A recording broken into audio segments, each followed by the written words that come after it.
জয় গুরু, পরম দয়ালের শ্রীচরণে আমার প্রণাম। আপনাদের সবাইকে আমার আন্তরিক আনন্দিত জয়।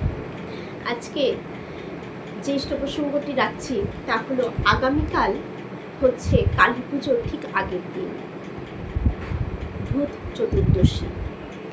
এই দিন শ্রী শ্রী ঠাকুর কি করতে বললেন এবং শাস্ত্রীয় মতে যা বলা আছে সেটা কি আসলে করতেই হয়, সেটা কি একদম সঠিক নাকি শুধু এমনি বলা, পালন করা উচিত নাকি অনুচিত? আমাদের ঠাকুর কি বললেন যে পালন করতে সত্যিই কি হয়, আসুন জেনে নিচ্ছি।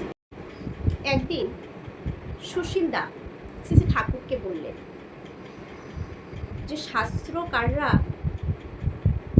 যে নানান রকম খাবার নিষেধ করেছেন, নানান ধরনের খেতে বলেছেন, সেগুলো কি একদম মানে সত্যি সেটা কতদূর বুঝে তারা বলেছিলেন? এমনিও তো বলতে পারতেন। এরকম একটা আইডিয়া, একটা প্রশ্ন করলেন ঠাকুরকে।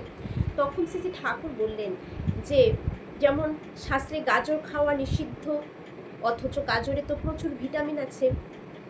ঠাকুর বললেন গাজরের ভিটামিন কিন্তু সহজ পাচ্য নয়। দেখবেন গাজর খেলে সহজে হজম হয় না, তাই প্রচুর ভিটামিন রয়েছে ঠিকই, কিন্তু এটা সহজ পাচ্য নয়।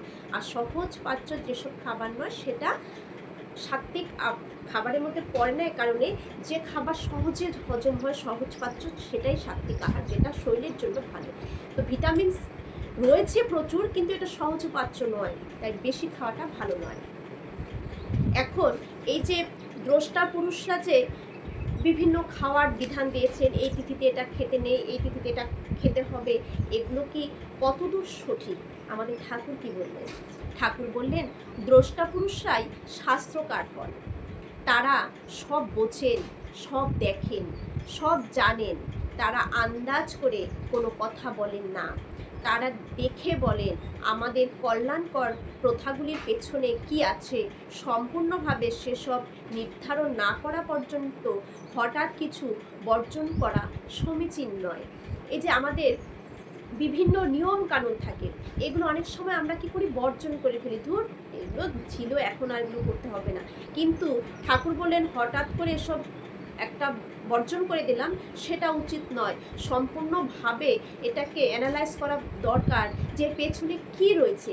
এই যে আমাদের এই নিয়মগুলো রয়েছে আমাদের পরিবারে, যে আগে সবাই এই নিয়মগুলো করতো পূর্বপুরুষরা, এসবের পিছনে কি কারণটা রয়েছে, কারণটা আগে জেনে নিয়ে যদি মনে হয় রাখবেন, নইলে বর্জন করবেন। কিন্তু তার পেছনে কিছু কল্যাণকর কারণ কিন্তু থাকেই। কারণ দ্রষ্টা পুরুষ যারা, এই শাস্ত্রকার যারা, তারা কিন্তু এমনি বলে দেননি, তারা ভেবে চিন্তেই বলেছেন। আমাদের যেমন কালী পূজার আগে কৃষ্ণা চতুর্দশী তিথিতে 14 শাক খাবার রীতি ছিল। ঠাকুর বললেন যে এই মানে আগামীকাল যেটা কৃষ্ণা চতুর্দশী তিথি, সেই তিথিতে 14 শাক খাবার একটা রীতি ছিল।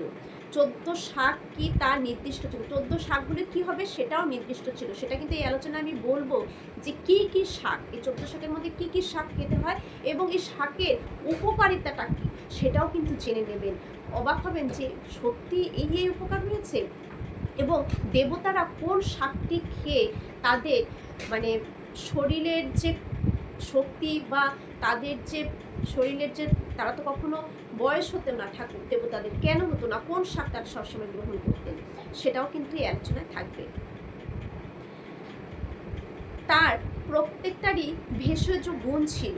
এগুলি খেলে লিভার ও হজম শক্তি চাঙ্গা হয়ে ওঠে। যে 14 শাকের কথা ঠাকুর বলেন, সেগুলো যদি খাওয়া যায় তাহলে লিভার এবং হজম শক্তি কিন্তু চাঙ্গা হয়ে ওঠে, এগুলো খেতে হয়। ঠিক ওই তিথিতে ওই 14টি শাক খেলে আমার মনে হয় শরীরের রোগ প্রতিরোধী শক্তিও বেড়ে যায়। সেই দিনটি মানে আগামীকালের যে দিনটি, এই দিনে যদি এই 14 শাকটি কেউ জোগাড় করে নিয়ে আমরা খেতে পারি, তাহলে কিন্তু আমাদের শরীরের রোগ প্রতিরোধ ক্ষমতাটা প্রচুর পরিমাণে বৃদ্ধি পায়। আজকাল এলো থাবারই 14 শাক খায়, তাতে কিন্তু ফল হবার নয়। আমরাও 14 শাক আমাদের খাওয়া হয়, কিন্তু কি কি শাক সেটা আমাদের ঠিকভাবে এতদিন জানা ছিল না। যে কোনো 14 শাক মিলিয়ে আমরা খেয়ে নিতাম, তাতে কিন্তু কোনো উপকার হবার নয়, কোনো ফল ভালো হবে না। ঠাকুর সেটাই বললেন যে কোথায় আমরাও তো 14 শাক খাচ্ছি, কোনো ফল হচ্ছে না, তার মানে কি আমরা এলো খাবারে যার যেটা ইচ্ছা সেটাই মিলিয়ে শাক বানিয়ে ফেলছি, তাই আমাদের কোনো উপকারও হচ্ছে না। কোন কোন শাক তাদের গুণাবলী আমি একসাথে বলে দিচ্ছি। যেমন বেতো শাক, আবার কিছু কিছু কিন্তু ঠাকুরের যে নামগুলো আছে এই নামগুলো কিন্তু পড়লে আমরা ভাববো এগুলো আবার কী শাক, কখনো নামই শুনিনি, কিন্তু এখন ইন্টারনেটের যুগ, আমরা গুগল খুললেই পেয়ে যাই সব কিছু। তাই এই নামগুলো আপনারা লিখে নেবেন, কাগজ কলম নিয়ে বসুন, সাথে সাথে লিখে নেবেন, লিখে নিয়ে গুগলে সার্চ করে দেখবেন যে প্রত্যেকটি শাকে আমাদের চেনা রয়েছে, হয়তো আমরা কোনো শাকে অন্য নামেও ডেকে থাকি, ঠিক তাই। যেমন বেতো, এটা আমরা যেমন বলে থাকি বথুয়া শাক আমাদের এলাকায়, এখন আপনাদের এলাকায় কে কী বলেন সেটা ছবি দেখলেই বুঝে যাবেন। এই বেতো শাক অ্যান্টি অক্সিডেন্ট থাকে প্রচুর পরিমাণে এই শাকে, আগে জানতামই না যে এই শাকের এত গুণ। অ্যান্টি অক্সিডেন্ট প্রচুর পরিমাণে থাকে বেতো শাকে। ভাইরাল যেসব অসুখকে আমরা অসুস্থ হই সেই সবগুলোকে রোগ ক্ষমতাটাকে বাড়িয়ে তোলে, ভাইরাল অসুখ থেকে আমাদের রক্ষা করে, হাড় মজবুত করে, হার্ট অ্যাটাক থেকে আমাদের রক্ষা করে, সহজে হার্ট অ্যাটাক হতে দেয় না এই বেতো শাক। 2 নাম্বার হচ্ছে কালো কাসুন্দে। এই কালো কাসুন্দে, এটাও ছবি দেখে নেবেন। এই কালো কাসুন্দে কোষ্ঠকাঠিন্যে প্রবলেমকে ঠিক করে, যাদের পায়খানার সমস্যা রয়েছে তাদের জন্য খুব উপকারী এই কালো কাসুন্দে। কাশি কফ এসব যাদের সমস্যা রয়েছে তাদের জন্য অত্যন্ত উপকারী এই শাক। আরেকটি হলো সরিষা শাক।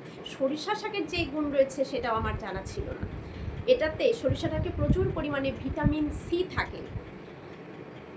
পিত্তে এমন একটি অ্যাসিড তৈরি করে এই সরিষা শাক, যা আমাদের কোলেস্টেরলের মাত্রাকে নিয়ন্ত্রণ করতে সাহায্য করে। ওই অ্যাসিডটা তৈরি যখন হয় তখন আমাদের শরীরে যে কোলেস্টেরলের মাত্রাটাকে নিয়ন্ত্রণ করতে কিন্তু সাহায্য করে এই শাক। নিম পাতা, নিম পাতাটা আমরা সবাই জানি কম বেশি, রোগ প্রতিরোধ ক্ষমতা, চর্ম, ডায়াবেটিস, পেটের রোগ, লিভার, দাঁত, চুল পড়া সব কিছু থেকে আমাদের নিম পাতা কিন্তু রক্ষা করে, অনেক গুণ রয়েছে। এটা দেখুন জয়ন্তী শাক। এই শাকটির নাম যে জয়ন্তী একদমই জানতাম না, তবে দেখেছি আজকাল খুব কম দেখা যায়, কিন্তু আগে তো গাছপালা সব জায়গায় বেশি ছিল, একটা বাড়ি প্রচুর জায়গা নিয়ে হতো, বাড়িতেই হয়ে থাকতো এদিক সেদিক। আমি খুব দেখেছি এই শাকটা, যখন নাম শুনলাম তখন ভাবছি এটা কী শাক, কিন্তু পরে দেখলাম যেটা চেনা।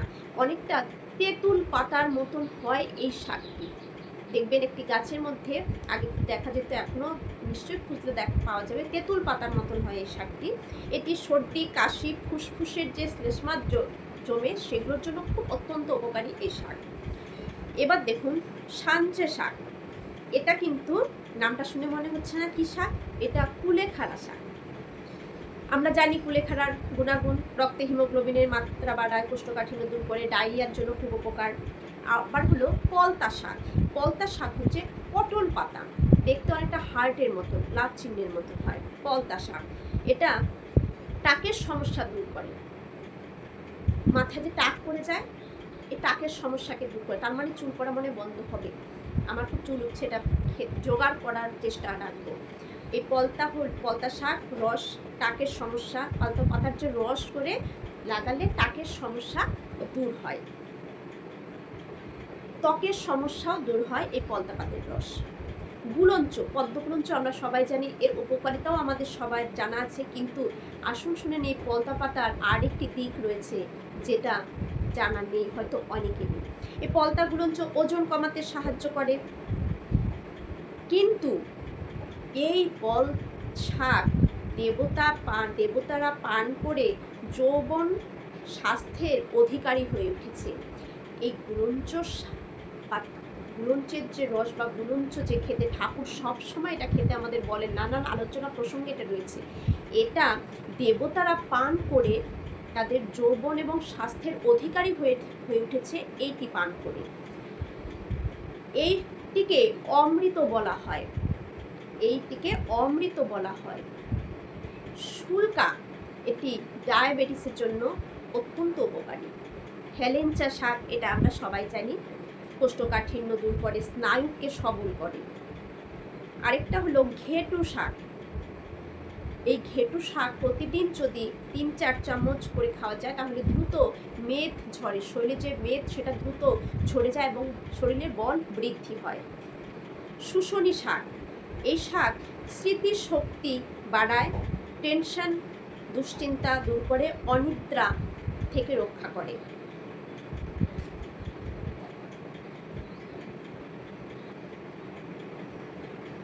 তাহলে এই যে শাকগুলোর কত গুণ রয়েছে, এই 14 শাকগুলো বেতো, কালকাসুন্দে, সরিষা, নিম, জয়ন্তী, সাঞ্চে, পলতা, গুলঞ্চ, শুল্কা, হেলেঞ্চা, ঘেটু, শুশনি, এই যে শাকগুলো রয়েছে এই শাকগুলো আমাদের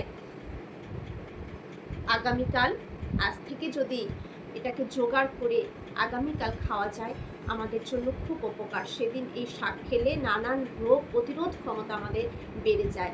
এই তিথির কিন্তু অনেক রহস্য রয়েছে। তিথিগুলো আমাদের যে তিথিগুলো যে আসে তার পেছনেও কিন্তু কারণ রয়েছে, সেগুলো আমাদের শরীর স্বাস্থ্যের জন্য অনেক এফেক্ট করে।